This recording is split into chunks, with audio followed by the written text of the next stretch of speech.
We are all born with superpowers. Often the hardest part is figuring out what they are. For me, however, I knew from the very beginning I was born to serve. By gathering, inspiring, and uniting people through shared experiences all over Mother Earth. I was created just for that very purpose, with a perfect blend of vision and passion, and a little bit of blood, sweat, and tears, I'm sure. I got to float many waters, teach new skiers, and set world records. But for a while, the path forward got rough. I lost my way. The world was moving on to brighter and better things. People were forgetting about the classics. But I always believed in my calling. And then, one day, I was reminded by one human that it all mattered, that I mattered. And that's all it took to find my sea legs again.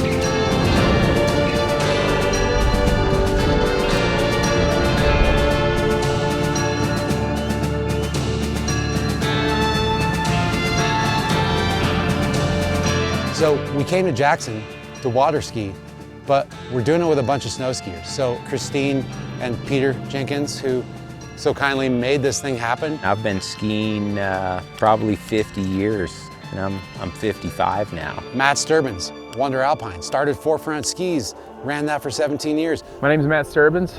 I'm a mogul skier from Wisconsin. We had Steven Nyman, three-time Olympian. He's won Val Gardena. I have the water ski, I have the life jackets, I have gloves, rope, I have it all. I just need a boat. And AJ Cargill, I think maybe the only woman who's ever tele-skied down the Grand Teton. The first time I ever water skied was behind the first generation Kawasaki jet ski. We've got a good mix of people, and it was really cool to see people come together.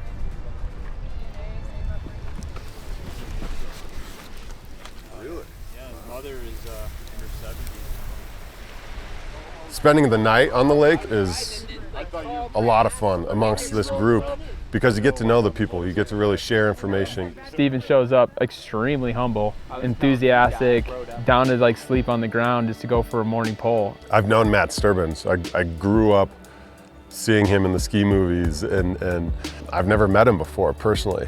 To just go out and share turns with him behind the boat was really, really special.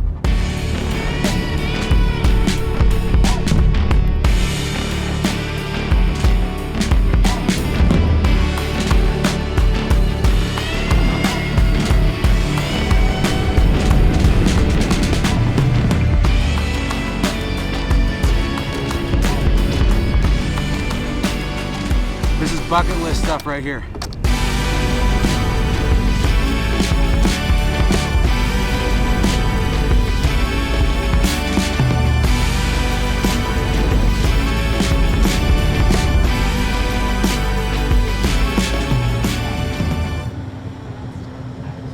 Growing up, I never really considered water skiing to be an elitist activity. It didn't need to be packed with all the frills that we come to think we need today.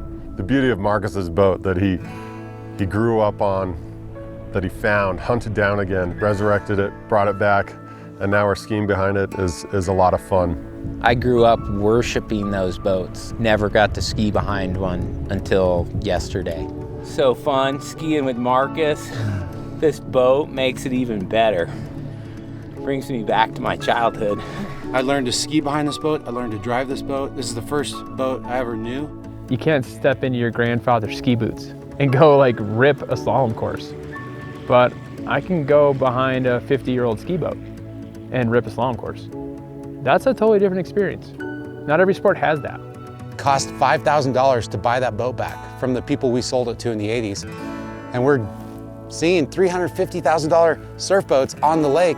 Like, what do you need all that for? You're overcomplicating the purity of an opportunity in hand.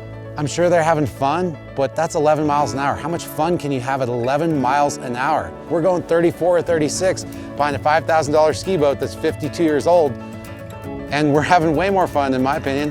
There's just something raw about the old school boats and something that's alive. I refer to my two boats as the budget Navy. It's all what you put into it and what you do when you're out there. Fun divided by money spent. We're trying to get that number as high as possible. Little lady gets it done.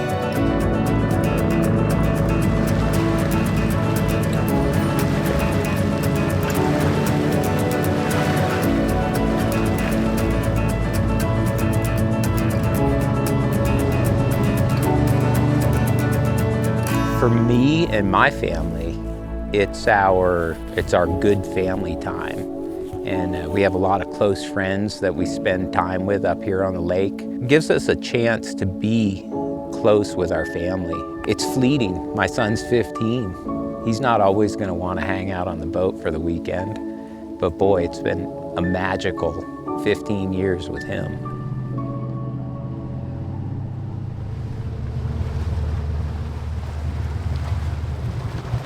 There's nothing like skiing here in the Tetons, on this lake, in the middle of the mountains. And with water like we've had today, I'm out there making 50 pow turns. That's how I'm translating this. Like, I am skiing powder in the summer. You know, you could say it's another form of skiing on that snow that was just up in the mountains. Now it's down here in a different form. The feeling that the carve generates, whether it's on snow or in the water, it's almost a religious feeling. To me, committing to a turn, really locking that edge in, and just feeling that energy, it motivates me. It gets the day going. The way that you lean into the mountain and put your pressure into that snow is exactly the same how you do that on a slalom ski. I get reminded of that sensation I learned as a child. And so in theory, like, maintaining a frequent water skiing lifestyle really nicely complements that of an alpine skiing lifestyle. It's a spiritual moment when you're on the lake, it's glassy water, you're with some of your best friends, the Tetons are staring you down. It's a moment that you don't forget. So fun to keep trying to push myself. The few times I get to ski every summer. It's really fun doing it with women. I mean, you're good, but We were having fun watching you too. We were. wow, Did you see her do that? Oh, so you just tuck in there. Yeah, see, we come in right here to go to Coulter. To experience these mountains under such an old school boat and with good friends and new technologies is kind of cool. A ton of different worlds coming together. This is an incredible opportunity to come up and experience new product innovation, meet new people, make new friends, and get reacquainted with a childhood activity that I feel just so happy doing. I mean, I'm no spring chicken, but it feels good to be out there. It makes me feel young, you know? I forget that I'm older. It's really special, and it's about getting out and doing it, not what you have, not the shiny penny that everybody wants. Just take a step, find the right crew, and go get yourself some experiences and build some relationships, because that's what life's all about. We are all one at the deepest level because we all come from the earth and we will all return to the earth.